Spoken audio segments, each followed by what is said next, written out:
Debout Congolais, unis par le sang, unis dans l'effort pour l'indépendance. Nous devons ensemble avoir conscience que nul autre que nous-mêmes ne viendra sauver notre nation et que cela exige de chacun de nous une mobilisation tous azimuts.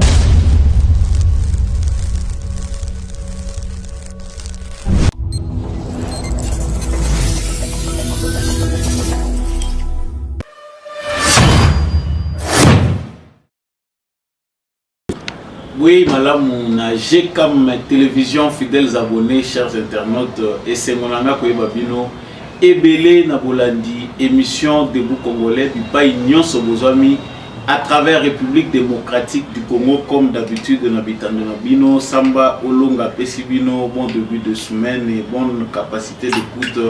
Na la voix des éclairés au Tobengaka, émission Debout Congolais, justice Yanzambe, Toubakayango, qui ezalaka incontournable, justice Yanzambe moto mokote Aisha Paka na contrôle nango elingi koloba ete nyonso tosalaka eza na litomba na yango soki na sa moyo yo batu bazwi biso te to pe to futi pona mabe na biso te, sachant bien que même dans le délai nous finirons par payer les prix de nos actes na yango salaka kaka malamu pour nyonso za ko sa lokola mabe ko kanisa te na sa moyo yo moneli bato. Donc bisons toza ko croire que en dehors de cette vie sur terre il y a toujours un autre futur qui peut nous attendre. Réparer bungisa yeba yango que justice Yanzambe irataka moto te.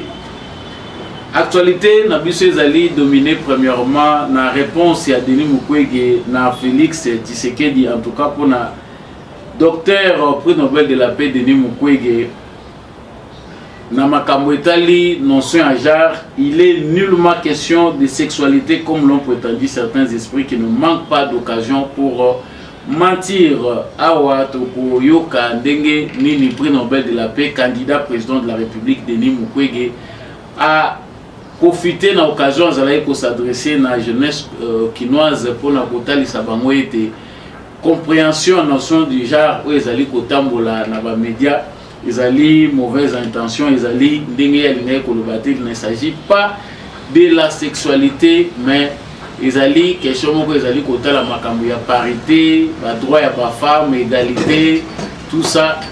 Bon, observateur rebelle balandi ba propos na baza ko mituna, c'est une façon de s'échapper na ba propos oyo déjà tena qui est responsable. Quelle différence y a-t-il entre l'introduction à la notion du genre et le ministère du genre qui existe déjà et qui se porte bien à l'ère de Félix Tshisekedi? Nous allons revenir avec vous tout à l'heure sur cette actualité. Sangwami Balé Sengeli Teba était vice-premier ministre en charge de la défense, M. Jean-Pierre Bemba, a confirmé le renforcement de la coalition M23 armée rwandaise dans plusieurs zones sur l'axe Rutshuru au centre, Kiwanja, Kinyandoni, et qu'une colonne de troupes RDF en provenance du Rwanda aperçue lors de son passage de Kibumba Ougari en direction du parc national de Virunga pour renforcer le M23 dans les Rutshuru et Nirangongo vers le parc de Virunga. Donc, vous allez le ministre de la Défense, il y a Siliko Talisa été Milongo ya basoda et Belé Baza Kouta de Soussou na Rwanda, Bazali, Kokota na RDC pour renforcer la position. Il y a M23. C'est ce qu'il a fait savoir lors du conseil des ministres. Question est-ce que FARDC a continué à la force observatrice toujours cesser les faits pendant que l'armée rwandaise est d'entrer dans le sol congolais?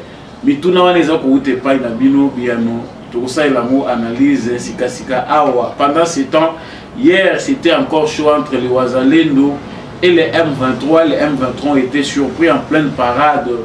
Donc il y a eu des affrontements, des bandades du côté M23, plusieurs morts. Mais les Congolais n'ont pas encore digéré le fait que Kichanga est tombé encore entre les mains de l'ennemi. Nous allons tenter de savoir les pourquoi. Pourquoi nous n'arrivons pas, gouvernement, forces loyalistes, même nos mouvements, nous n'arrivons pas à maîtriser, à bien consolider nos positions dans les cités qui sont, que nous arrivons à arracher entre les mains de l'ennemi. Donc, on a une émission pour Nanini, les villages, les cités où ils ont récupéré, ils ont pu aller facilement. Dans Maboko, il y a des ennemis. Il s'agit de quoi pour Nanini, Bazalendo va perdre Kichanga. La vérité, c'est que dans la émission Oyo. Donc, on a l'appel du Sousouka dans la émission pour la rencontre Isalimaki entre président kenyan, M. Ruto, na Joao Lorenzo, président Angola.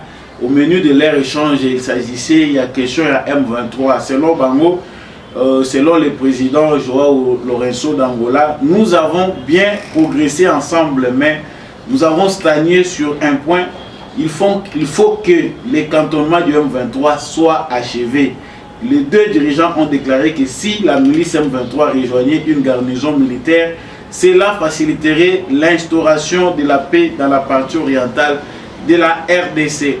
Est-ce la diplomatie tant entendue pour que enfin tout trouver solution à M23 ou derrière rencontre il y a président angolais, président kenyan se cache une autre réalité. Des révélations, les alliés nakati, il y a émission Oyotoye, Tina Penda, Tope Moutouya, il y a beaucoup il y a président, il y a Angola, Joao Lorenzo, président, il y a Kenya, pour la Makamou Etali, M23. Est-ce que cela impacterait sur à venir, il y a cessé les faits au Congolais, pour arriver les soucis pour justifier. Na base mituna na binezo ko makaka ebele biano, c'est toujours dans cette émission. Nous parlerons aussi dans cette émission d'un complot. Complot wana yango eyebani à travers ce monsieur activiste d'un mouvement citoyen qu'on appelle Victor Tessengo, pris les mains dans le sac. Azako dévoilé nini bazali na plan na kati ya opposition pour na kozwa pouvoir de force batindi bango na Kinshasa pour na recruter ba jeune au bazan influence pour préparer événement moko bango baza ko banza ko sala rapprochement nini ba propos wana topé makanisi wana ezali avec makambo ba opposant mususu bazali koloba avec makambo pe toyere kobima na monoko ya Abbé Cholé. Nous allons y revenir avant de terminer notre émission. Parenthèse émission Oyo. Tozonga na circonscription électorale ya Ilebo pona kolobela conflit moko ezali pour les opposer bande kona biso ya territoire ya Ilebo.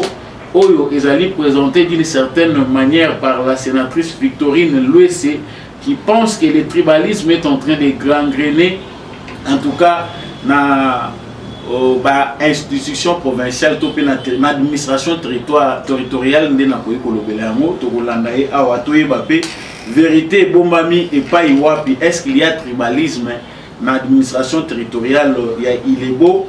Qu'est-ce qui se passe aussi na ba agent ya Seni oyo bazali na circonscription électorale wana to kende kuna pona kolobela vérité wana ndé ya moto aussi ces émissions na biso na pesibino matondo mingi ndenge vous a déjà fixé na bonne fréquence pour na kolandaka émission na biso na pesi matondo na ba union so ba comment déjà ba éclairer les plus de 35 000 abonnés à GCAM Télévision. En tout cas, je vous salue et vous remercie pour votre fidélité et votre confiance renouvelée.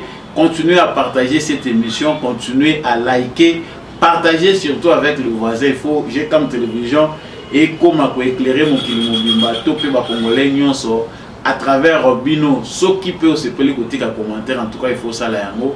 Ticket la biso commentaire, vous allez faire baisser na monter ma depuis wapi, vous allez pe wazalendo depuis wapi, on reste debout, toujours debout. Bendele Téléma, émission na biso ya mukula lelo et bandi makamu sérieux. Ndenge nasilaki koloba, il s'agit de quoi na sommaire? Nous avons parlé de la réaction de Denis Mukwege. Après plusieurs semaines, Oyo, Denis Mukwege a déposé qui candidature naïe et que tous les moko vraiment ba propos naïe et défraya qui chronique concernant l'introduction, il y a notion, il y a genre.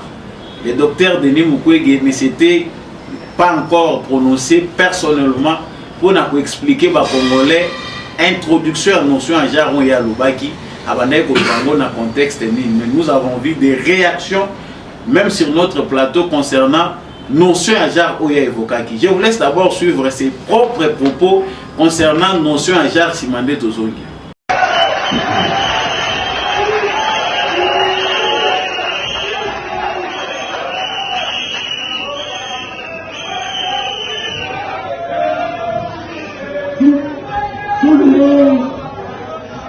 Tout le monde connaît mon combat pour les droits de la femme.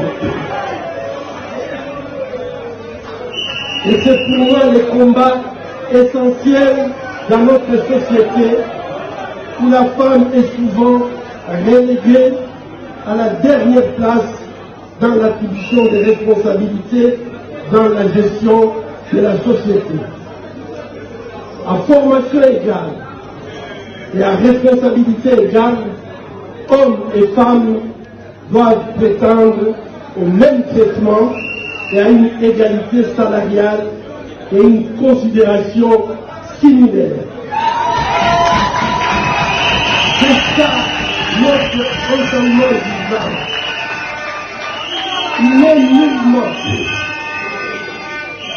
Il est donc nullement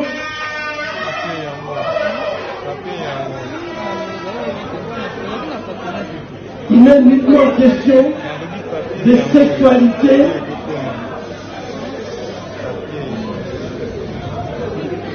il est donc nullement question de sexualité comme l'ont prétendu certains esprits qui ne manquent pas d'occasion pour mentir.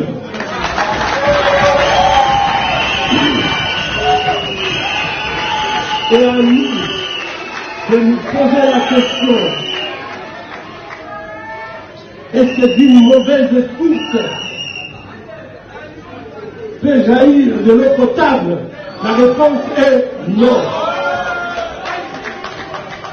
Chers compatriotes, le modèle d'hygiène dont nous avons besoin pour réparer notre pays et le rendre viable est défini par un grand penseur du 1er siècle qui dit, je le cite, que personne ne méprise ta jeunesse, mais sois un modèle pour les fidèles en parole, en conduite, en charité, en foi et en pureté. Jusqu'à ce qu'elle vienne, applique-toi à la lecture, à l'exhortation et à l'enseignement. Que personne ne néglige votre jeunesse. Et ça, vous devez le tenir en tête. Puisque lorsque quelqu'un se permet de négliger votre jeunesse, il vous traite comme si vous ne pouviez pas participer à la construction de notre pays. La jeunesse est comme une plantule qui a besoin de soins avant de donner les fruits. Tout mauvais traitement impactera négativement sa production. De même, la jeunesse a besoin de soins spéciaux tels que l'enseignement, la culture, la lecture, la bonne santé pour pouvoir grandir dans des conditions et donner du bon fruit. Et toutes ces conditions pour une croissance normale de notre jeunesse sont prévues dans notre constitution, mais malheureusement, notre constitution n'est pas appliquée à notre jeunesse. Et je vous demande d'aller lire les articles 35, 36, 42, 43 et 45 et 46 de notre constitution pour vous rendre compte que vous avez plein de droits, mais qu'on vous donne action. Voilà, wana bolandi ezali ma propos oyo et créaki débat. Le docteur Denis Mukwege aza docteur, c'est un bon lettré dans le cadre ya Congo à Komiloba azali intellectuel. Pour bisope na Congo toza la définition na biso moko intellectuel.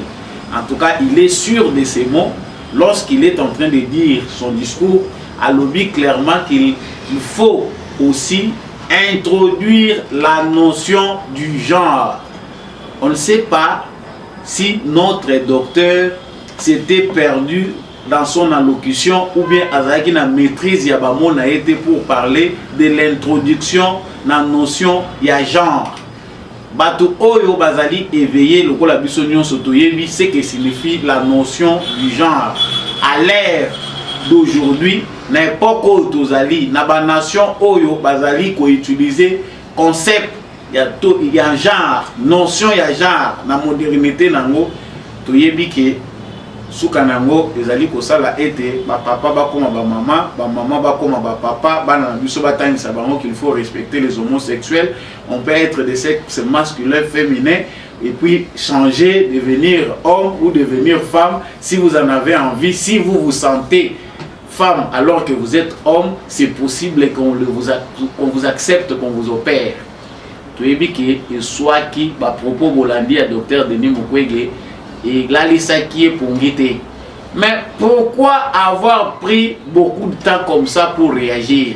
Les docteurs, les questions qu'on se pose. Yo olobaki malamu ndenge touti kolanda, il faut introduire la notion du genre. Mais pourquoi pendant que Makele le salami un mois nyonso elandani awa docteur a réagi ça qui était. Je voulais suivre la réaction du docteur Tango Azu pendant temps ya ko répondre. Je crois que c'est une façon de communiquer qui ne vous permet pas d'aller loin. Un jeune instruit, patriote, qui a bénéficié des avantages que donne la Constitution, devrait prononcer plutôt des paroles de sagesse et donner des conseils et des orientations qui aideraient les autres jeunes dans l'éducation de notre pays. Le deuxième point, c'est vous devez être le modèle en conduite. Votre conduite doit être irréprochable. Dans vos actes, vous devez faire la différence. Même si tout le monde fraude, restez intègre. Même si tout le monde se compromet, soyez irréprochable. Peu importe comment les autres vous regardent et vous jugent. Soyez assurés que vous êtes dans le bon en restant intègre. L'intégrité sera votre tremplin pour la réalisation de votre rêve. Aucun jour on vous reprochera d'avoir été intègre. La charité est la capacité d'indignation face au malheur qui frappe l'autre et la capacité de le prendre en charge. Elle nous manque terriblement. Le manque de charité dans notre pays fait que le bien commun est consommé par une petite minorité de notre société en laissant la majorité de notre population, dont la jeunesse, dans une pauvreté extrême. Et ce qu'on peut constater, c'est qu'aujourd'hui, cette capacité de s'indigner dans notre jeunesse n'existe plus. Chers jeunes, indignez-vous, indignez-vous. 2, 1. Voilà. Déjà, Kazaka, il y a politique, il y a facile, il y a la docteur Nabiso, Azak ozwa douche froide. Il y a ndenge politique, il y a salement, ndenge scène politique, en tout cas, notre docteur, à 8 ans, il y a bien rodé, l'équipe Naya s'est choisie, outre Albert Moleka, qui s'était choisi, un ancien cadre de l'UDPS, ancien directeur de cabinet d'Etienne Tshisekedi. Il s'est fait entourer aussi aujourd'hui de Didier Mengi, qui a travaillé avec Mouzé, un candidat aussi perdant aux élections de 2006. Yewanande Lelo Azali, directeur de la campagne, il y a Denis Mukwege. La question qu'on leur pose au Bazaboutouna, sénateur Didier Mumengi, ancien ministre de l'Information, sous la présidence de Laurent Désiré Kabila. Yewanande, directeur, il y a campagne, il y a Denis Mukwege. Est-ce que les alibas conseillent Naïde Moutessali que docteur Nabiso Denis Mukwege a zongué la propos naïe? Ndenge Tosili Kolanda, Denis Mukwege, il ne s'agit pas, selon lui, de la question de sexualité. Yé azalaki ne kusala allusion na sexualité te. Question yé a soulevaki ezalaki kaka par rapport il y a égalité des chances ou déjà tout le belaka, parité homme-femme, égalité des chances, qu'on promouvoir l'éducation à Bassi, qu'on permettre à ce que Bassi n'a pas salaire égaux, et voilà de quoi lui parler. Ah, cher docteur, vous pensez qu'avec ces simples mots, vous allez convaincre les Congolais? Parce que les Congolais ne votent pas surtout les compétences. Nous sommes dans un pays où les Congolais voient la personne. Il s'agit du crédit. Est-ce que Mouto et Kopé ça ait confiance avant de voir autre chose? Notre docteur nous dit, comme si on n'a pas le temps d'aller analyser ses propos, yo olobi malamu qu'il faut introduire la notion du genre. Il faut retenir introduction de la notion du genre. Facile même pour un enfant à la maternelle. Introduction à la notion du genre. Alors que chez nous, nous avons un ministère de genre et famille. Oyo, les alliés de la Bamakamboana, violence contre les mamans, les droits et les femmes, pour s'assurer que parité, les alliés au côté d'exécution dans l'institution Nyonso. Si à l'époque de Joseph Kabila, nous n'avons pas atteint les niveaux par rapport à l'exigence, il y a parité, par rapport à l'existence, exigence, pardon, il y a genre. Parce que s'il faut que la représenter dans l'institution, niveau taux, il y a participation, taux, il y a représentativité, il y a basi dans l'institution, il faut et là qui s'apprenne que la société wana, ils ont coupé sa chance dans la Notre gentil docteur, notre fameux docteur vivait au Congo pendant qu'il soignait les femmes en Panzi. Est-ce qu'à mon acquitté que dans le Congo, à tous les niveaux, les femmes sont représentées? Et que le défi était celui de l'éducation. Pendant tout ce temps, tout le monde a un panneau publicitaire, toutes les filles à l'école, UNICEF, on cherche de tous les moyens que ça avance. À l'heure de Félix Tshisekedi, du coup, tout le monde Félix Tshisekedi, c'est le premier président Oyo a Pessi Valère na ba maman. Baza ebele comme ministre. Ba koti na ba institution même moto yeba ba moté banda banque centrale les alaka banque centrale moi ça tekala ko kamba moté toza lelo na moi shikuna lelo toza pe na juge moko a koti na cour constitutionnelle azape ya mwasi mais tant tozo kotala façon ya procéder ya président Félix Tshisekedi même dans le secteur de l'éducation on sent qu'il y a des avancées qui font que genre oyo biso to yebi ezali déjà respecté. Nous sommes sur le bon chemin. Bon, notre docteur voulait nous dire que yo oignon c'est ça le Marana Congo et Zalaganango n'a rien à voir avec le genre. Au Congo, nous n'avons pas encore cerné ce que signifie la notion du genre. Et Zalaganango Makamboana donc oya lingagalo ba parité, égalité des chances, ba salaire égaux. Moi c'est na mobile il faut pas ndenge moko. Hey, politique ta ngaza bolobage. Ce n'est pas facile. La politique, ils ont des côté na Kimunganga. Félix Tshisekedi vous aurez déjà averti que politique, ils ont le Congo, ils ont la salle d'opté.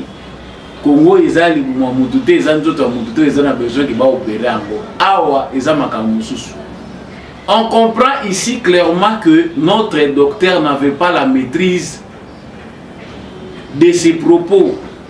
Moni ba propos ce que ont importé, basaleli yo agenda politique na yo, basaleli yo plan na yo ya makambo yo que de exécuter ce que côté na scène politique, ça n'a rien à voir avec ce que vous réfléchissez dans votre tête.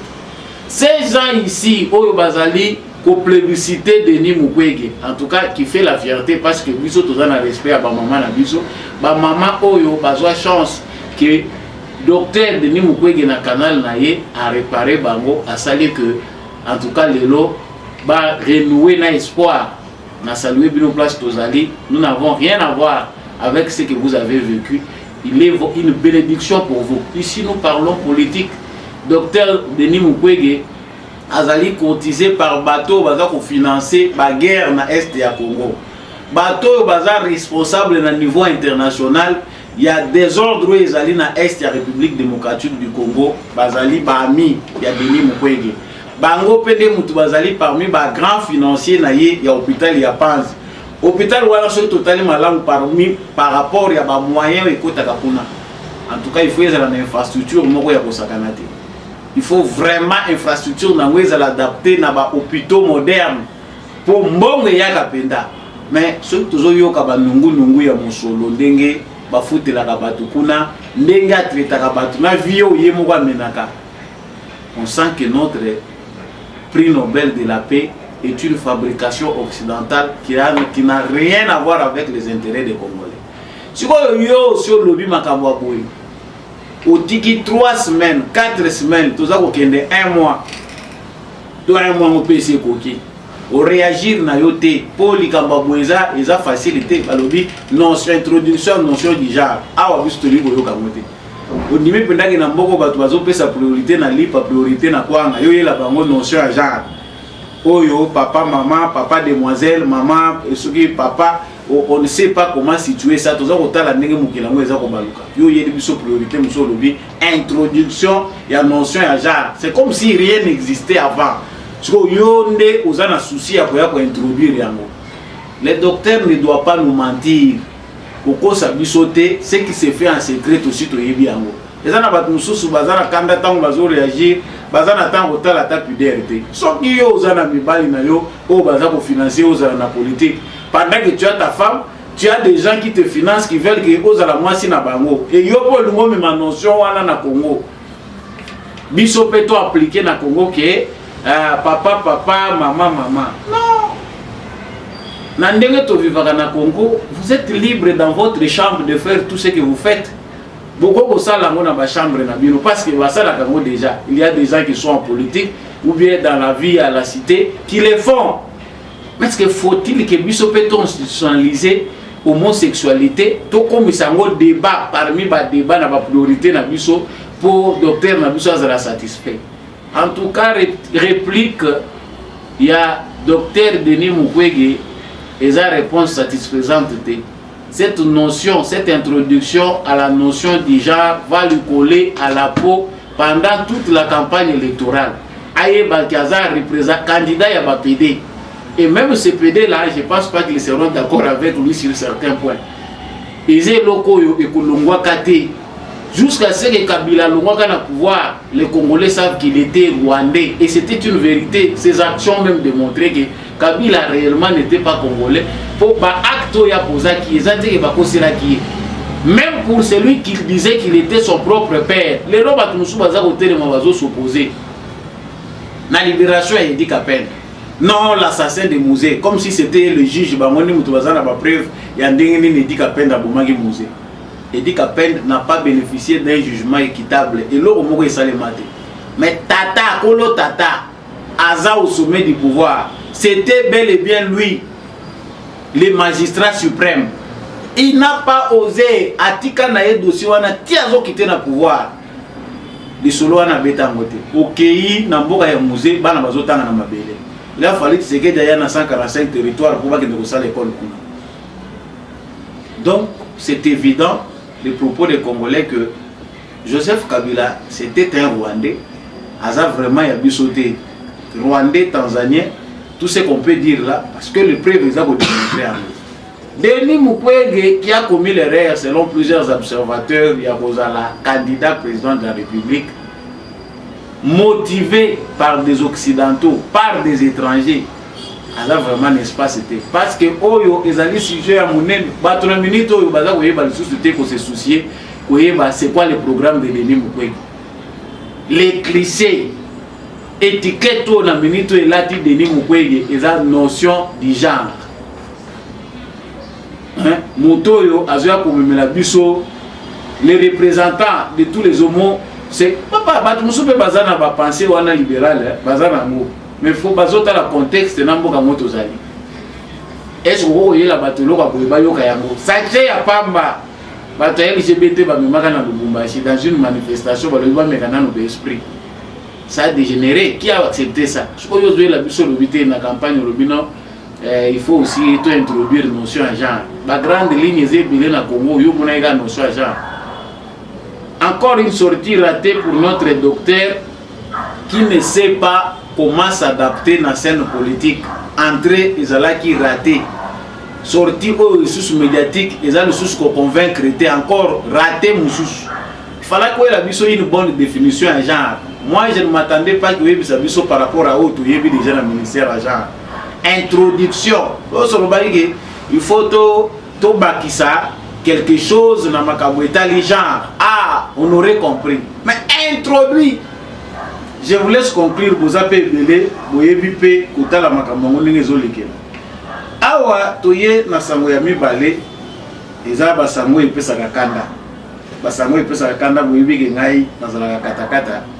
Je n'aime pas m'aventurer avec des actualités qui ont tendance à bercer les esprits des gens. Ou bien inventer des choses qui n'existent pas pour satisfaire l'opinion pour tout le qui la mauvaise. Non. Pour servir, ce que vous êtes capable d'être aux cardiaques, je vous présente mes excuses. Vous êtes obligé de s'éloigner de la TV jusqu'à nouvel ordre. Le Congo est un pays à plusieurs réalités. Nous devons faire avec jusqu'à ce que tout vivre bonheur dans un pays riche aux Zambapé Sabiso. Le vice-premier ministre en charge de la défense nationale, Jean-Pierre Bemba, a confirmé que M23 va aller renforcer. Il y a des colonnes de militaires rwandais qui sont en train d'entrer sur le sol congolais. Bazar Otambola, na bazone Oyo, sur l'axe Rutshuru, centre Kiwanja, Kinyandoni et d'autres troupes RDF en provenance du Rwanda sont aussi aperçus sur le passage à Kibumba, Rugari en direction du parc national de Virunga pour renforcer les M23 dans le Rutshuru et Nirangongo. C'est vers le parc de Virunga. Nakanisi nasukina luana vana kini actualité mususu. Sango autant toza koyoka ngo bino comme ngai toza énervé. Les questions qui me reviennent, on a l'envie qu'on réponde à bino na ba voice mususu auto na ngana répondre était. Mais est-ce que c'est normal que chaque fois, ça fait 3 mois, na 3 mois où ceux qui te noté nombre il y a ba communiquer topé ba information où ils allaient émaner dans le gouvernement congolais sur l'afflux de militaires rwandais sur le sol congolais, ils allaient couper sa kanda. Hélicoptère, il y a ba rwandais et il y a qui kotika ba munitions na ba troupes sur le sol congolais. Ça c'est le ministre des Affaires étrangères de la RDC, Christophe Lutundula, qui les confirme au Conseil de sécurité des Nations Unies dans Makambo Bazaï pour discuter pour un dossier à RDC Rwanda. Nos porte-paroles militaires Bazaï confirment qu'à chaque fois des colonnes de militaires rwandais, ce que Jean-Pierre Bemba vient de dire n'est pas nouveau. C'est que chaque fois nous observons des colonnes de militaires qui entrent chez nous. Bon, tu observeras bango na ba jumelle, tu tiki bango ba koti, ou bien tu bambaka bango pe mbata, po to yebi ke ba information ya bien. Ezali tango moni bango bongo na ba colonne outre cesser les faits, parce que lorsqu'ils entrent comme ça, ils ont violé carrément les cesser les faits. Cesser les faits au biso toza tenu ya ko respecter, ezali respecter te na adversaire na biso, ennemi na biso. Oyaza bien parrainé par la communauté internationale. Banda Sukhoi et Kota na garage. Risque ezali Kota Baroui. O déjà ezali kosala musala. Mais Sukhoi bande vanda na garage balobi ono ya cesser le fait to bombardaka bango lisusu te. Ko Sukhoi soki ezalaki, je ne pense pas que Kichanga elingaki koya na mabogo ya lisusu na mabogo ya ba M23. Mais pendant que nos jeunes wazalendo, ba frères na biso wazalendo, baza koluka ko consolider ba position na bango, attaque eye parce que EAC oyo toza na ye sur le sol congolais, musala na ye eza ko créer ba trêve pour na ko renforcer ba M23. Et là j'ouvre même une parenthèse pour ne bisabino, ba armes oyo bomoni ba présenter na ba télévision, na bango, ba rwandais, ba présentant na ba réseaux sociaux que ce sont des armes récupérées auprès des Congolais, des forces spéciales, ce sont des faux, des abiloko lokuta. Ndenge boza komona ba armes wana bateka kango. bisika bateka yango que ça soit na Israël, que ça soit au wuti na Israël était batekela kango batu nyonso. Ils na ba armes te oyo bakoma balobi ke baza kotekela ngo kaka RDC. Faux. Ces armes là sont aussi utilisées par des forces spéciales ya Rwanda. Bazala kapena ba armes pe équipé na ba armes wana. Donc comme les Rwandais sont spécialistes dans la manipulation, parce que nous nous informons sans voir la source. Il y a plus de 200 comptes de Rwandais dans les réseaux sociaux qui s'intéressent uniquement de l'actualité congolaise.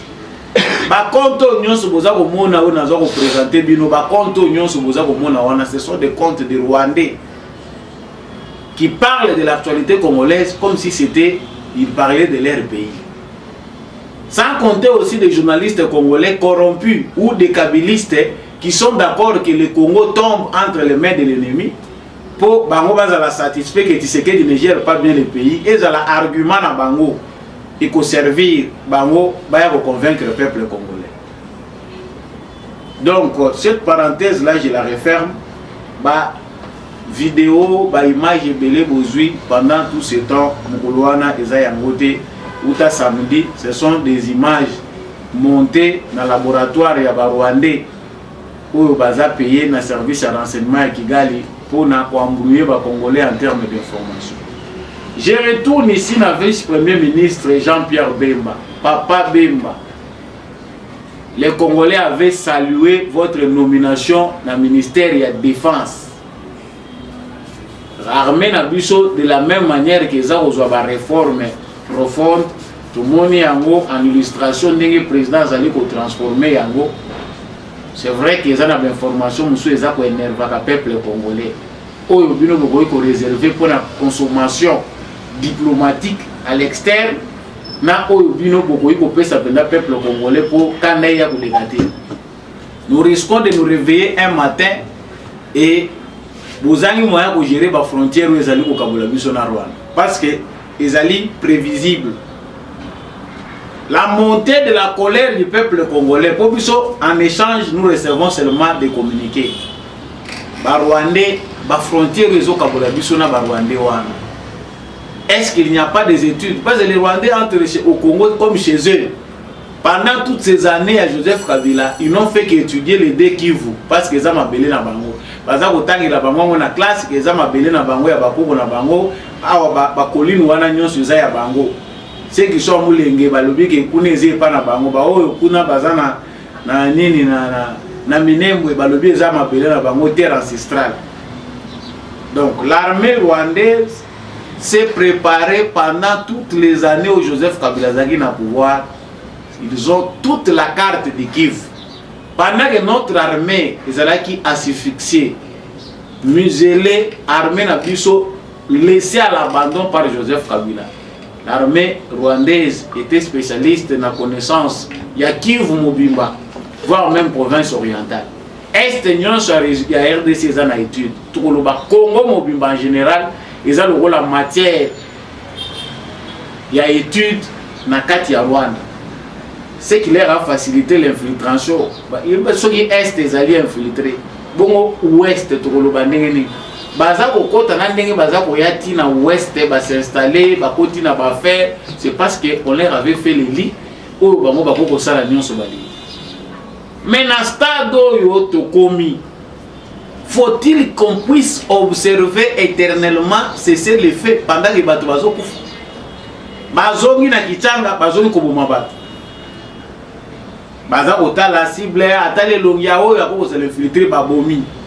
Mais où est passée cette communauté internationale là au biso tozana kata kozela ke va résoudre quelque chose de manière diplomatique parce que l'Amérique, partenaire très privilégié entre guillemets, nous dit que la vraie solution doit être diplomatique, c'est dans les dialogues. Dialogue auto yebina mutuna makolo nangote. Pendant que nous disent il faut attendre, c'est une façon pour eux de renforcer le Rwanda. Awa tozakoloba emonani clairement que EAC a stoppaki bandeko na biso ba wazalendo pour ba M23 ba se ravitailler comme ça ba ya na attaque na bango.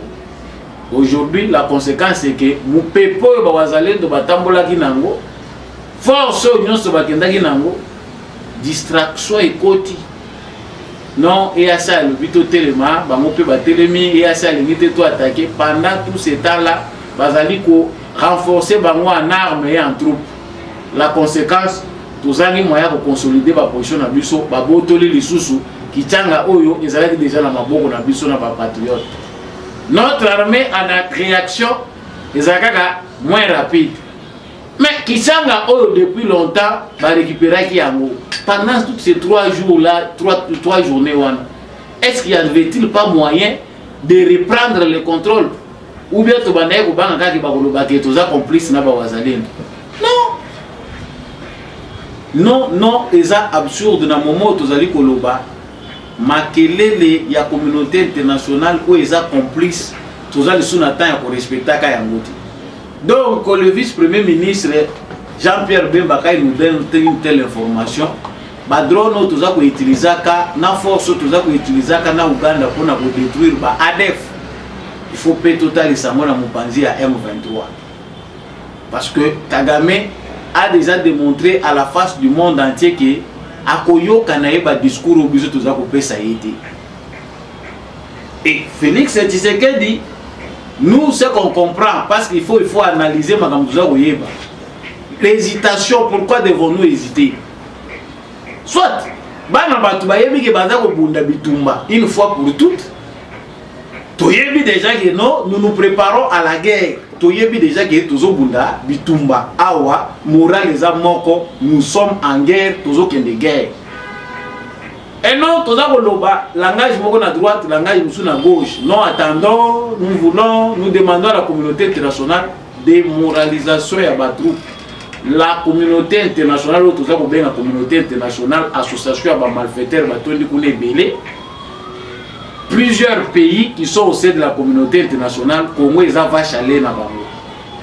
Aussi longtemps que Tozalaka naïf ou bien Tozalaka trop patient pour jouer le rôle d'un bon élève, Yakoyo Kakaka Bango au Nyon Sobaye Sakabiso, nous perdrons encore beaucoup de temps alors que nous sommes préparés.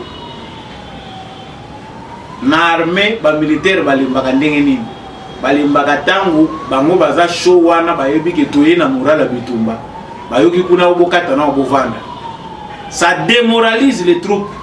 Tangu batu baza da mobiliser basi balobi tokokufa tokei tisuka bayoki lisusu kuna meeting de kwei. Non, stop bozilanan. Pendant ce temps là ils font quoi? Le moral change. Un militaire tangu akiri déjà na front azaka déjà sur le bien na kei. Maintenant, Moussigo, Botier, on a pause, Botier, on quelque part. Avec la mentalité à Bamoussou Baza, il risque y a beaucoup de 4 chemins. C'est ici que nos experts doivent bien réfléchir. Faut-il avancer ou attendre toujours que la communauté internationale donne le go au Bango Bali couper sa tête? L'obi bitubeza qui le sous. Bana batu baza mobiliser tant tous au bageza béton des améton malgré ba botole ki tchanga me bango pe balembité ba betani na bango lisusu jusqu'à ravir lisusu mais le village moko ba récupérer en objectif na bango ka to avancer parce que awa et pas Kagame ya ça se préparer na sur le plan numérique baza préparer ba gagner na no cité wana te mais déjà na média basi bango ba gagner ngo déjà. Est-ce que le gouvernement congolais tumitu na kaka ba question tant stratégie armée na biso toza ko bunda face à l'ennemi toza ko mener pe bêtise to yeba pe des ordres ils ont se passer sur le plan communicationnel que à la guerre comme à la guerre numérique ils ont salima na ba réseaux sociaux na ba médias en ligne. Est-ce que biso peut ko asseoir tes politiques moko dissuasif? Il faut permettre que les citoyens na biso batombakate. Il faut aussi contre-attaquer ça. Non, chez nous, on attend que bato oyo bazali kokota na vision à président Félix Tshisekedi basa la mona manière na ba. Ils ne le feront pas de manière professionnelle. Les gens que nous voyons dans les réseaux sociaux, tous allez comme mona robot communicant ya Kagame avec des faux comptes pour embrouiller les Congolais dans l'information ils ont monté. bayebi politique à Congo, bayebi comment manipuler Congo, ils sont préparés, ils sont formés. Baza kosala babiloko baza kosala. Pensons-nous que puis ce photo continuer kozala malamu, muteba malamu, vous pensez que ça n'a aucun impact. Ça a un impact parce qu'il y a des Congolais analphabètes politiques au biloko anezokota na mitu na bango. Nangambo ya Kenya, président ya Angola na président ya Kenya M. Ruto bakutanaki. Il y a des rumeurs qui ont circulé que Eo va empoisonner le président ya Angola.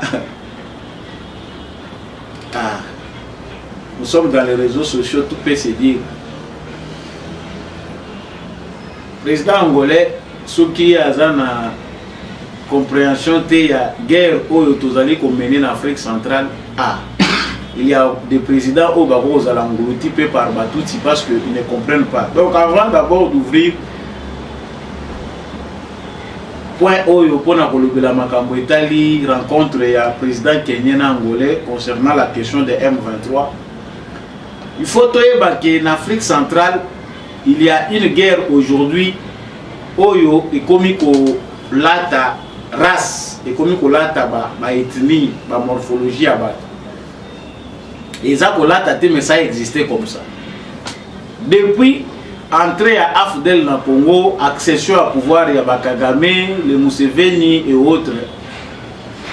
L'influence il y a politique, il y a Afrique centrale et qui na maboko ya Batouti. Les Américains ont beaucoup travaillé avec les Tutsi. La tendance hégémonique bazaki nango que bango ba comme va mettre Afrique centrale. En tout cas, ils ont installé des bases. La base autres va installer ça que basimiské na politique, il y a ba pays belé en Afrique centrale. Et voire même au-delà. Expansion na bango wana ndenge ba kei non. Il faut bakende partout, bangonde batouti ba comme va mettre Afrique centrale, ils ont été soutenus d'une certaine manière par la communauté internationale. Accession à Félix Tshisekedi na pouvoir et bouleverser ba donne pour na batouti. Tshisekedi pour y d'abord na pouvoir il faut tuer bango que diplomatiquement il a fallu qu'il a déjoué pe carte ya batouti. Ce n'est pas pour rien que Tshisekedi est passé par le Nairobi. Alegi na ba pays wana mususu même s'il est passé aussi à Luanda ba utiliser la Angola mais c'était beaucoup plus les Tutsi même na SADC bango bazo réclamer ba droit na biso to lingi soki aye comment il va kotambola na biso comment ko marcher comment biso to mona kaka élection to mona kaka ba président bazo na pouvoir mais ils ont un angle diplomatique où ils sont très important. Si le président moko azana bolingo mboka te à se retrouver dans la diplomatie wana, il va vendre les pays et le pays est parti. Donc schéma oyo ya Kenya, Félix Tshisekedi qui accède au pouvoir et qui fait les choses autrement que Joseph Kabila ne devait être. Et comme le rôle à l'Ikamoro ya babantou na banilotique et c'est une réalité il faut pas voir les choses, c'est ça la réalité. À niveau politique c'est une guerre. Ce qui est président Moussoussou Oyo, et Afrique centrale va comprendre la dimension wana Félix Tshisekedi est le maître incontesté de l'Afrique centrale. Il faut leadership Oyo, il y a région Ezonga na Congo, guerre tout ça na yango wana. Outre ba intero bango déjà ba mesana kozwa na Congo, baza pe na combat na Félix Tshisekedi parce que bazo mona un grand adversaire qui veut bouleverser la donne. Yango moni koya ya Félix Tshisekedi sali que Kagame abimisa polé les cartes na ye. Kagame chez Sassou, Kagame chez Angola signé des accords notés, il y a coopération bilatérale, investisseurs bazali, ba échanger ba agenda. La même politique a mené Kagame avec Joao Lorenzo a kepe komemango pe et pas nani vient biso ya ngambu ya Congo wa nani Sassou. Et Kagame a fait le tour de toute l'Afrique centrale pour contredire Tshisekedi. C'est deux visions qui s'opposent. Il ne s'agit pas que Kagame seulement quitte le pouvoir, mais c'est une guerre des intérêts oyo région mobimba mutu na mutu aza obligé asala aponaka na ye. Dans la région à Grand Lac, il y a ceux qui voient l'opportunité dans la gouvernance n'avant au Tshisekedi Amemi. On peut les suivre sur ses traces et puis te pacifier Afrique au mobimba to continue la vision na pour la bonheur à peuple na biso. Les présidents qui ne sont pas là pour le bonheur de leur peuple dans la région à Grand Lac, ils ont la même vision à Kagame. Et c'est ça toute la différence. Là, je pense que cette parenthèse, l'explication est une façon de fongola. Bande qu'on a pu comprendre que voler mususu ya bitumba oyo Congo eza kokundana ba pays voisins. Mais ici, conformément à makambo ya Nairobi pour la question ya M23, après président angolais na Kenya kokutana balobi, nous avons progressé ensemble, bien progressé, mais nous avons stagné sur un point. Il faut que les cantonnements du M23 soient achevés. Ça, c'est Joao Lorenzo. Bango Mibale, Balobi, va déclarer Balobi que la mairie M23, si elle rejoignait une garnison militaire, cela faciliterait l'instauration de la paix dans la partie orientale de la RDC. Joao Lorenzo, comme Ruto, bayebi bien ba engagement, bayebi bien ba recommandation ya Makamboyo ya Nairobi. Toyebi que na Congo pour une partie des Congolais qui le font peut-être de manière bazo salango siyama, bazo kanisake, bazo présenter biso un Tshisekedi traître qui a vendu le pays à cause de l'adhésion dans l'EAC. Tout suite le bela en mingi. Mais awa Joao Lorenzo qui okuta na Ruto, c'est par rapport à l'obstination de Félix Tshisekedi, au refus de Félix Tshisekedi na ba proposition bango baye nango oyo ezalaki sur papier te. Tango basolola ki na Luanda, la dernière fois que Félix Tshisekedi s'est rencontré avec Paul Kagame à Luanda, c'était pour que Kagame puisse retirer ses troupes. En Nairobi, c'était la même chose. Mais comme diplomatie, à niveau international, les Européens sont contre Tshisekedi. Et voir une partie américaine va dire que non, Tshisekedi ne peut pas obtenir ça. Il faut que ils ont compliqué les choses. C'est une guerre au niveau international pour dissuader Tshisekedi.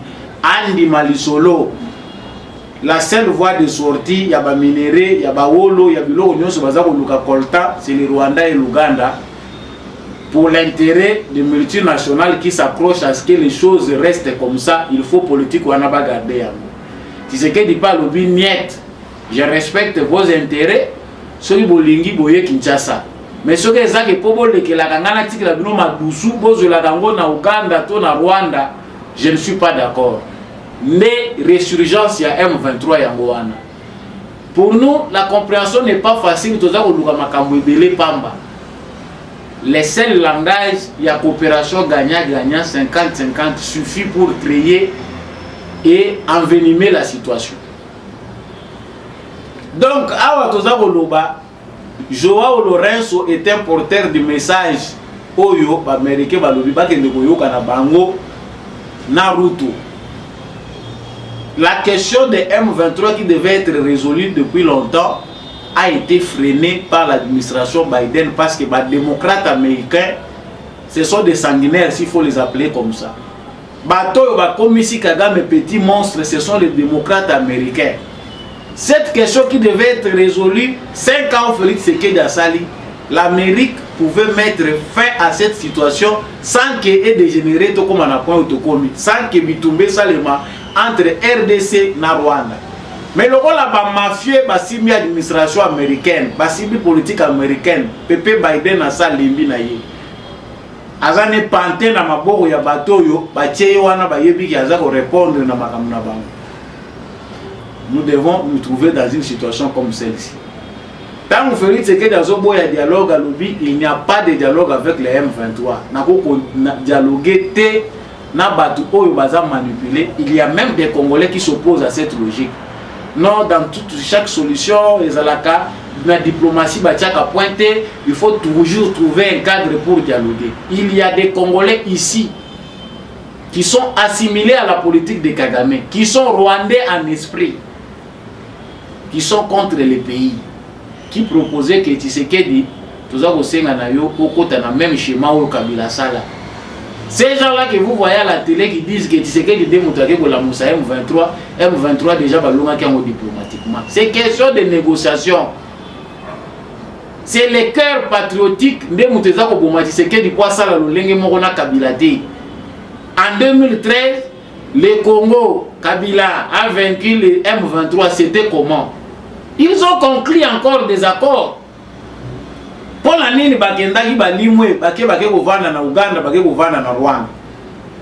la question n'était pas résolue définitivement. Pourquoi? Kabila a signé encore des accords. Il a conclu que l'espace na bango va continuer à exploiter. L'or qui doit aller à l'Ouganda, na minéraux isolés par Rwanda, Kabila tika ngo continuer nango comme ça guerre peut s'ili. Yango ba spécialiste na bino baza ko dumela bino ba yeshi bino ba lobi voilà. C'est ce qui est le problème. C'est lui le traître M23 ici Koufaki nango, il Tshisekedi mutazwaki bango abendi bango na Kinshasa. Tshisekedi soka yambaki bango ezapo ayoka bango. Ngana zalaki awate, bosololaki nini? Qu'est-ce que vous avez conclu pour le lobo ya kobima lisusu? En tant que démocrate, c'était ça la démarche. Ngana nazana makamba tikeli ngana mesa, mais namoni makambo moko surgir ngana éviter. Papa Boti Kanano Mandoki, clairement, vous avez parlé de quoi? La M23 réclamait beaucoup de choses. Mais ce qui bino basi balonga qui bino militairement. Makamunyo ceci là qui boko bima boko wite la disusu wapi. Vous aurez compris. Mais Awa rencontre Yaruto na Lorenzo ezali sur ordre ya américain. Félix Tshisekedi reste les candidats des Américains. Scénario nous sommes au monde dans l'élection au Congo. Ils ont un scénario à formalité au Congo. Certains jouent avec leurs candidats pour continuer à avoir la mainmise dans la politique au Congo. Mais la question présidentielle, États-Unis en tant que voix prépondérante sur le plan diplomatique, sur le plan international, Ayebi qui est candidat dans Bango Eza Tshisekedi. Il n'y a pas un instant aux États-Unis na département d'état américain bayaki bazui ba accusation nyonso bayambi makambo bakatumbi ya ba catholique na ba protestant comment Tshisekedi faut tout écarter mais tant ba étudier sur le terrain ba sali sondage ba monique eza pratique té moyen ya kosala ngo ezate le Congo ba ko gérer en côté il n'est pas possible qu'avec Tshisekedi ndenge a simbi l'esprit ya batu na territoire nyonso national bazwa un katumbi we mukwege ba pesa le pouvoir de Congo la kimia et kosimbate même dans l'armée ça ne passera pas. Yango moni bazongi démocrate comme républicain pour Tshisekedi ils sont d'accord mais la question qui oppose Tshisekedi à ces gens-là c'est la question sécuritaire, c'est la question économique ba intérêt. Bozo zoa po pesa biso kimia s'organiser, c'est ce qu'ils ne veulent pas. Voilà ce qui oppose Tshisekedi à la communauté internationale. Mais cette guerre, sachez-le bien, pour la suite, na point Oyo, ils ont dit que le Congo est déjà proche de la victoire. Oh, nous avons comment la prolifération à un phénomène. Oh, balobina goma massa c'est ça beta. On a yoka kia on a za kolandango le sous de près. Oh, na goma, oh il paraît goma est tombé. Vous allez suivre des comptes des Congolais qui disent il paraît goma est couillé. Il paraît goma est en train de mettre M23. C'est comme s'ils taquinaient les Rwandais, mais ce sont des Congolais. Circuler à goma c'est calme. Bande on a biso ben discipliné. Bana na biso bakola la munduki na maboko.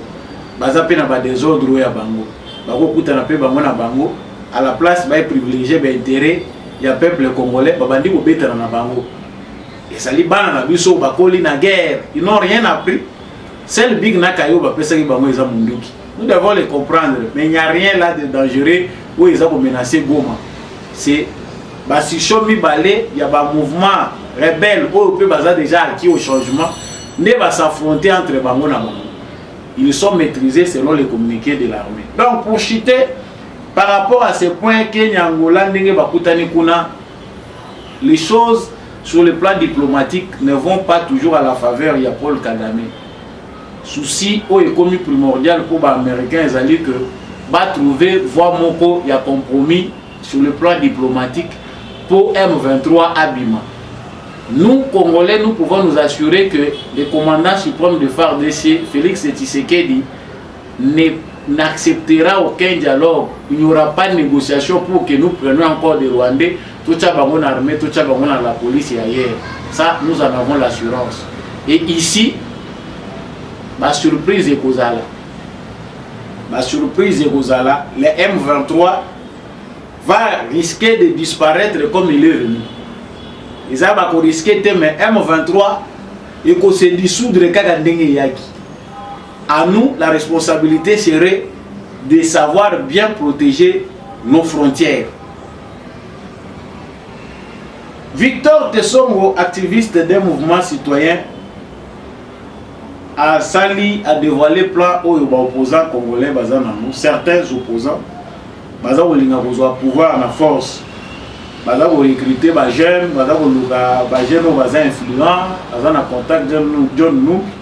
Vous avez peut-être déjà suivi ça dans la chaîne Moussoussou. Je voulais suivre l'audio. Il y a Victor Tessongo, activiste et un mouvement citoyen, Simandé Tozoui. À devoir nous définir de ce que nous voulons.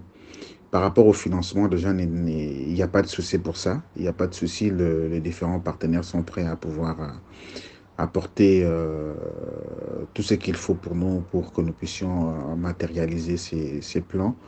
Et surtout avec le message du général John Numbi qui vient encore nous conforter, qui vient encore nous donner un peu plus de force. Et je lui ai fait même part aussi, surtout que nous sommes en train de nous mobiliser par rapport à ça.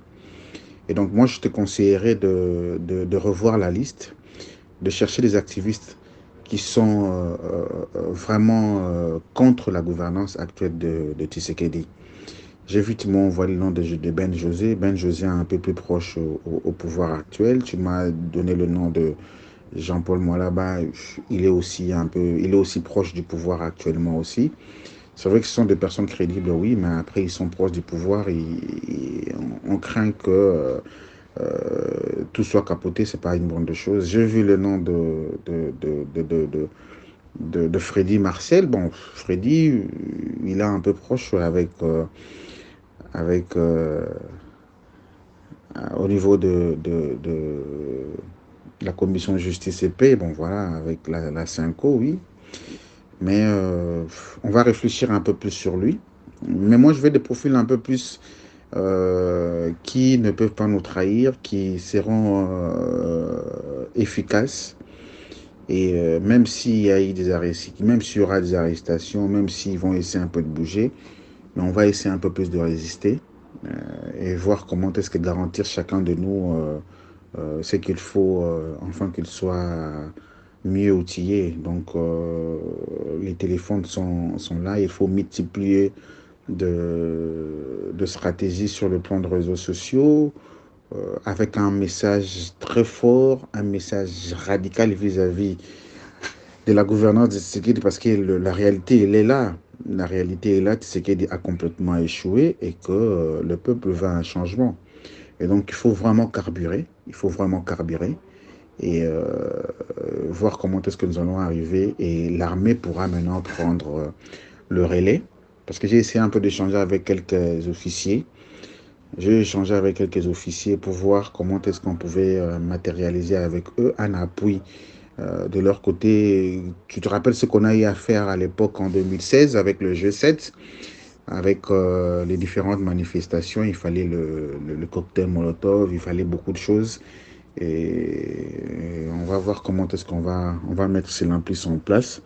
Parce qu'il faut vraiment déstabiliser la ville de Kinshasa. Il faut vraiment déstabiliser Kin. C'est vrai qu'aussi, de l'autre côté du pouvoir, ils sont aussi mieux outillés pour l'instant, avec des jeunes de l'IDPS qui ont été recrutés au niveau de la garde républicaine, ainsi de suite. Ils sont mobilisés pour ça aussi, pour que Kinshasa ne soit pas vraiment aussi secoué. Mais je pense que c'est possible pour nous de pouvoir secouer Kinshasa. Nous allons plus cibler les zones moins accessibles, c'est-à-dire les zones où le pouvoir s'entend de moins. On n'ira pas à Tchangou, non, on n'ira pas à Tchangou parce que là, le pouvoir est un peu plus focus de l'autre côté, mais on choisira des endroits où un peu plus isolés et voir comment est-ce que nous allons remonter les choses pour faire avancer un peu plus et faire un chaos total pour Kinshasa d'abord et puis les grandes villes aussi, ça suivra. À Goma, je parle avec quelques activistes aussi là-bas à Goma et nous avons déjà un plan aussi pour eux aussi de l'autre côté et j'attends qu'ils puissent finaliser. Ils ont des différentes réunions, même à Kisangani aussi.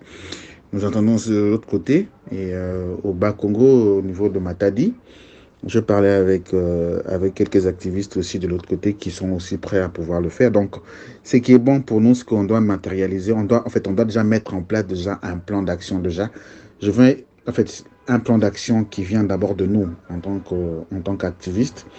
Et ces plans d'action, je veux le faire monter jusqu'à la hiérarchie, voir comment est-ce qu'ils peuvent, ils vont aussi adopter ça. Et puis par après, suivra les financements comme on a toujours l'habitude de le faire. Donc moi, je demande de rester serein, de rester discret et faire attention avec qui tu peux parler. Mais déjà, la première des choses, nous devons déjà, avec la liste que j'ai déjà, que j'ai pu me renvoyer, et la liste que tu vas me renvoyer, nous allons peaufiner cela. Et puis maintenant sortir le gros de notre message et de notre plan plutôt. Et après, maintenant, on va voir comment est-ce qu'il faut le faire. Parce qu'il nous reste 60 jours et on doit vraiment carburer. D'ici déjà la fin du mois d'octobre, voilà, nous devons déjà commencer la toute première action. C'est d'abord le point de presse qui va annoncer au monde la sortie d'un grand mouvement qui regroupe tout le mouvement, en fait, qui regroupe pas tout le mouvement, mais qui regroupe des activistes d'une manière indépendante qui vont travailler et donner le go. Donc c'est ça un peu. Et reviens-moi avec des éléments comme il faut et puis nous allons voir comment est-ce qu'on doit matérialiser cela. Donc vraiment courage mon cher. Courage et tenez bon. Et les bonnes choses arrivent déjà. Les bonnes choses arrivent et nous allons matérialiser cela. Merci beaucoup. Voilà. Bolandi ndeko wana makambo azali koloba soki na kobenga ye ndeko soki na kobenga ye ndoki. Mais je préfère l'appeler Ndoki, c'est un sorcier. Parce qu'un Congolais normal, même s'il n'est pas d'accord avec Tshisekedi, il ne peut pas souhaiter le pire pour son pays. Mais pour un bateau, il va qui soit en otage pendant plus de 20 ans. Congo, propriété na bango, biso, trop banil, esclave na bango. Étrangers sur notre propre sol. Les seuls moyens pour eux de combattre Félix Tshisekedi n'est pas les élections. Ils allaient bruit des bottes. Massa si elle est là, désordre à la créer dans la capitale, ça la plan où c'est ici que le gouvernement congolais doit être interpellé. Nous interpellons le gouvernement congolais, to yébité ministère intérieur, ministère de la justice. Ceux qui ont la maîtrise, il y a une organisation, mouvement citoyen, à partir de l'Est jusqu'à l'Ouest. Le mouvement, c'est ce que c'est créé comme un champignon. Téléguidé de l'extérieur. Et tant que il y a des citoyens rwandais, congolais, qui vivent à Kinshasa, qui font l'apologie. Il y a Paul Kagame et qui sont même dans des plateaux de télévision. Il passe dans tous les plateaux de télévision rwandais. C'est l'apologie à politique à Kagame. Mais ceux qui sont bakabilistes, nous devons faire marche arrière pour prévaloir l'intérêt na bango. Et tout ce qu'ils ont eu comme moyen pendant 21 ans, il suffit de bangoter. Il faut revenir dans le pouvoir par n'importe quel mécanisme. C'est vrai. Vous avez un scénario envisageable, facile. Le rôle na Gabon, le rôle na Burkina Faso, le Congo n'est ni le Burkina Faso ni le Gabon. Dans le Congo, ils ont une dimension à sous-continent. C'est un continent même. Talana nous betini aux en Congo, particularité à Congo, ba tribu. 430 quelques. So, même temps, ça la appelle, au Lubio appelle, na Katangé, na ça appelle. Autant la gamin nous dimension beaucoup. Nos frères ne comprennent rien du Congo, yango bazako sakana. Aussi, tout le bagage, on a Michel Lekaki, c'est facile de dire, mais il y aura des arrestations en masse. Joseph Kabila est près de la porte de la prison. Mais il faut bousculer prison wana yemoko.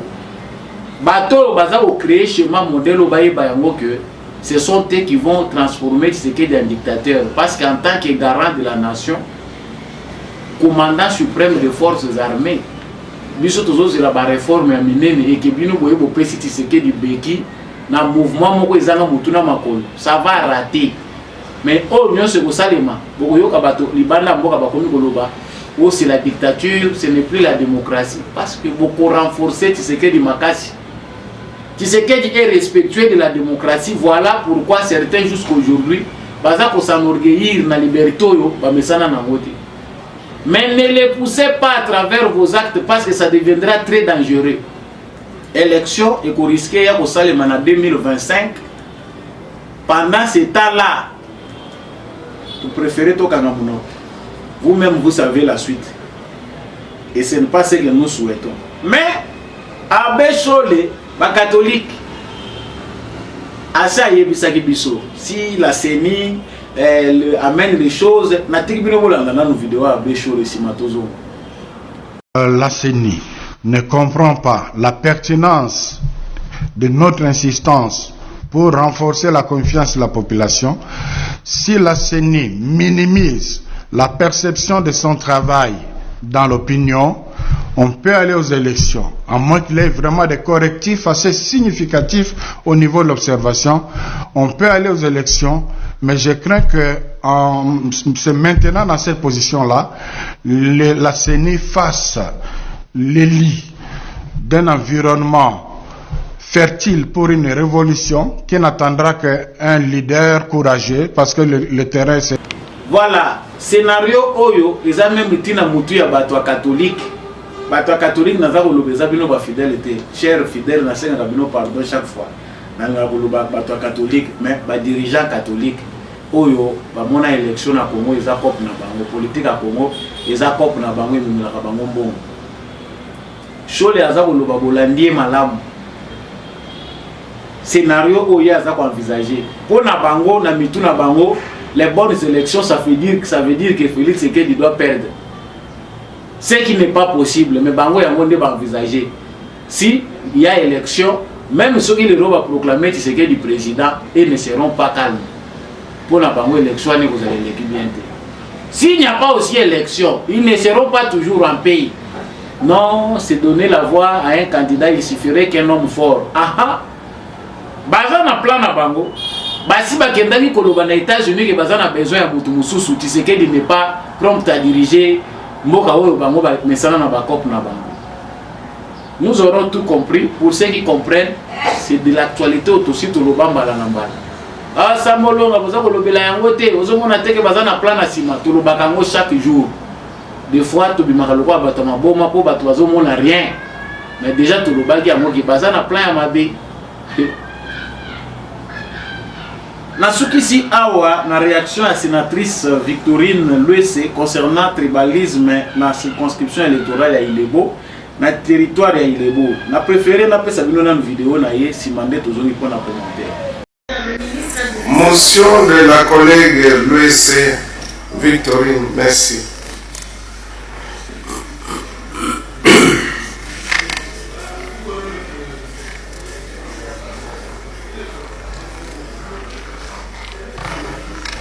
Merci, honorable président, pour la parole. C'est une motion d'information. Honorable président, honorable membre du bureau, honorable sénateur, très chers collègues, je voudrais vous parler de la situation préoccupante qui se déroule actuellement dans les territoires d'Ilebo, d'où je suis originaire. Depuis la mise en place de la petite territoriale, L'administrateur du territoire d'Ilebo et ses 2 adjoints sont tous 3 de la même tribu, alors que le territoire est multi-ethnique. Ceci ne s'est jamais passé auparavant, car toutes les ethnies ont toujours cohabité sans problème. Cependant, le fait d'avoir placé une seule ethnie à la territoriale, dont des ailes et fait pousser des ailes, à celle-ci jusqu'à développer les comportements d'exclusion des autres. Tenez, il y a 3 mois, un chef de bureau d'antenne de la DGCAS Ilebo a vu ses bureaux fermés et une population instrumentalisée réclamant son départ en ce qu'il était là et non le lait, et par conséquent, il ne devrait pas travailler. En deuxième lieu, un chef de secteur nommé dans le secteur de Mapango, dans les territoires d'Ilebo, intimidé et menacé parce qu'il était Louba et non Lélé, a dû fuir son poste d'attache pour avoir la vie sauve. Cela n'est pas fini. Depuis bientôt 4 jours, des pogroms s'organisent contre les autres tribus, puisqu'il faut que les membres de la CENI antenne d'Ilebo, nouvellement nommés, quittent les territoires d'Ilebo parce qu'ils ne sont pas lélés.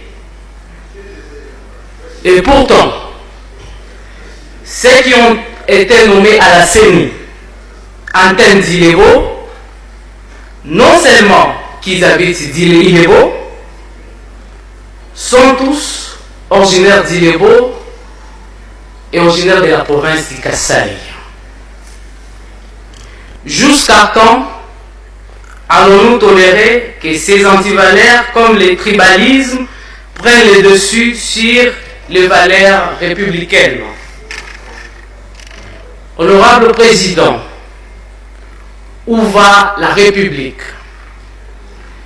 J'ai pris la parole pour vous prendre tous à témoin, de sorte que demain, si tout dégénère négativement, que personne n'en prétexte ignorance.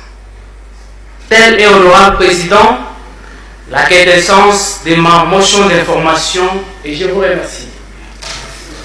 Merci beaucoup. Ceux qui ont des oreilles pour entendre, qu'ils entendent. Mais nous sommes sur une pente dangereuse lorsqu'on commence à évoquer des questions de tribalisme dans l'administration. Je pense que ceux qui sont concernés par ces questions, ils ont bien suivi votre intervention et qu'ils seront prudents prochainement lorsque il faudra désigner des personnes. Je crois que c'est important. Voilà, ces conflits qui opposent notre sénatrice Victorine Luese na population, il y a circonscription électorale naïe. Il y a le big tribalisme ezali parce qu'il y a une administration à territoire. Administrateur à territoire n'a bien naïe bazabato attribué mon corps. Et pourquoi bakoyi konyo makambo esali malolenge wana? C'est pour la première fois de l'histoire batiaka kaka administrateur à territoire azala muto ekolo mususu oyo alandi pe aza ekolo mususu. Et puis ndenge aza komoni la makambo baza ko instrumentaliser population pour na ko s'attaquer na ba agent ya CENI parce que bazali bato ya tribu songolo pakala yango bazokende ko s'attaquer na bango. Yango makambo ya présenté na Sénat pour que le tribalisme, il faut pas veiller dans les cambouana pour le tribalisme. Selon nos sources contactées dans le territoire Ilebo, conflit à tribalisme. Nous devons quitter avec les vieilles mentalités qui font que chaque fois qu'il y a nomination, il faut toujours qu'il y ait des considérations tribales.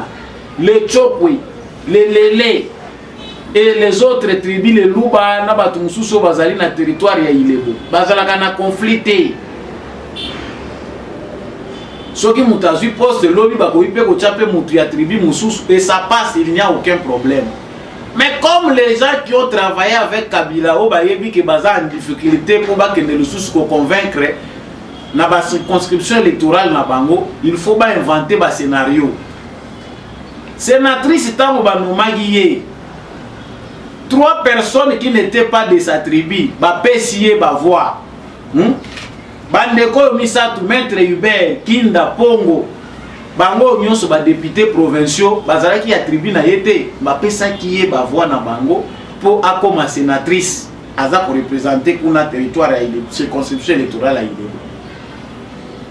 Bon, tangu yo ba commission sénatrice na bato yo bazali ya tribu na yote, et posaki problème mon côté, wana zana bango malamu. Mais lorsqu'on nomme Batu Mususu, oyo pe bazali ya tribu Mususu na territoire olobi, c'est du tribalisme. Monsieur le président de la CENI, Denis Kadima, veillez dans la circonscription électorale. Batouya, PPRD yakala, bakabilisto yakala, bayebi mafia na bango bandaye ko sala nakala. Toyebi ke na circonscription électorale wana machine électorale eseka na makakuna na maboko ya kabiliste moko. Déjà bandaye ko planifier tricherie na ye. Pour produire des cartes d'électeurs, pour produire tricherie. Habitants du territoire ya Ilebo, bazali ko s'attaquer te na bajan ya CENI, bazali ko protester parce que ils na fraude moko oyo ils planifié. Certains agents de la CENI sont en connivence avec ba candidats, y compris les candidats sénatrice Victorine Louesi. Objectif est que bato ya CENI wana bazala aki na bango pour ba planifier tricherie na bango.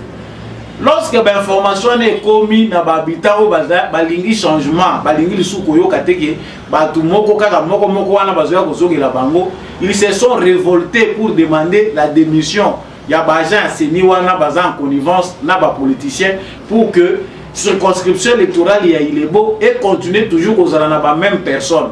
Voilà, place pour Batouaza côté, mais la base instrumentalisée dans le candidat mon côté. Dire qu'il y a le tribalisme parce que Batouya Seni wana, Bajan wana a Seni, Baza y a même tribu, Yango wana ba soulever population pour pas que dans la contre na bango c'est faux. Président ya Seni veillez pour la likamwetali corruption na Bajan ya Seni.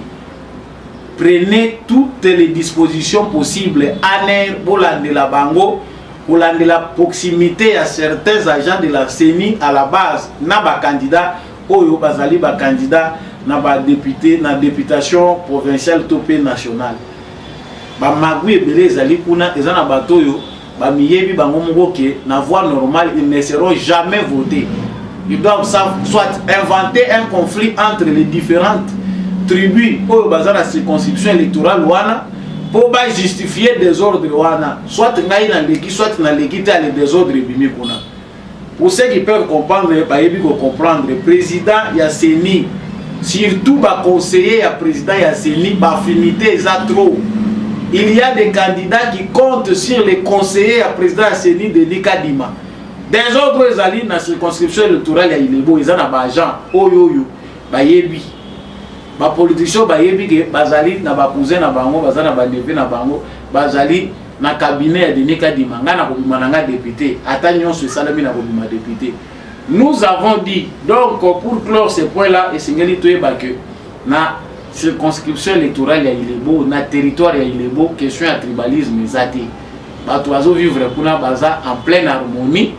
Il faut cesser d'instrumentaliser jeunesse, cesser d'instrumentaliser la population pour diviser Batouké, école hôtel, école hôtel. Non. Et comment nulle part que territorial, il faut ça de manière rotative.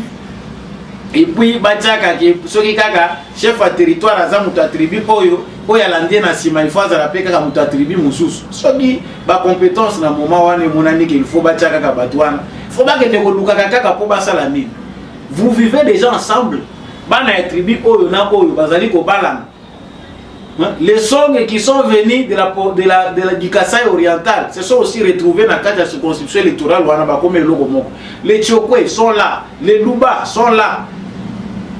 vous cherchez quoi? Vivez en harmonie. Émission lelo et Chiliwana. Na pesibino matondo mingi na bino ba ebolanda ki biso bolinga ka samba kolonda mingi, samba olonga mingi.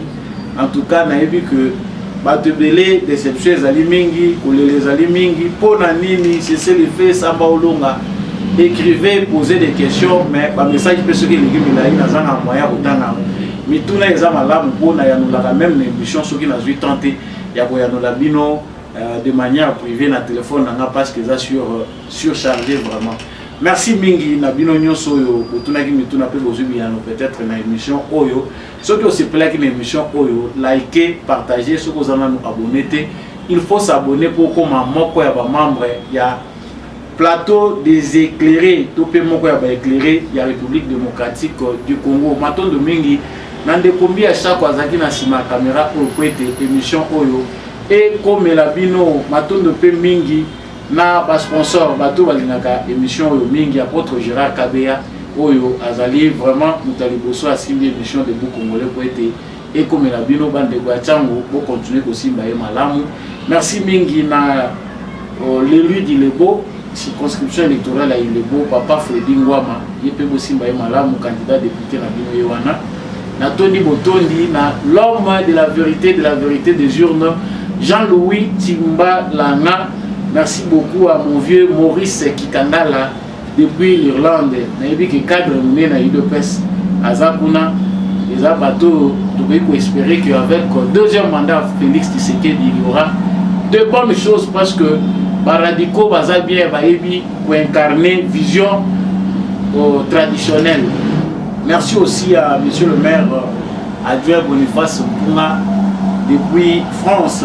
Merci à tous ceux qui soutiennent l'émission Debout Congolais, maman Bill Bilonda, maman Lisette Mombendou, papa Kennedy Mukendi, Naza Otanga Bino Ebele, Yope dédicace na we boyaka ka soki natangi yote même prochainement. Merci Nabino, tout continuer kozala na bomoko pe na bolingo. Nazali wazalendo, nazali Kivusier, nazali partout à travers République démocratique du Congo. Ngai Nabino to monani na prochaine émission na ba révélation mususu. Au revoir.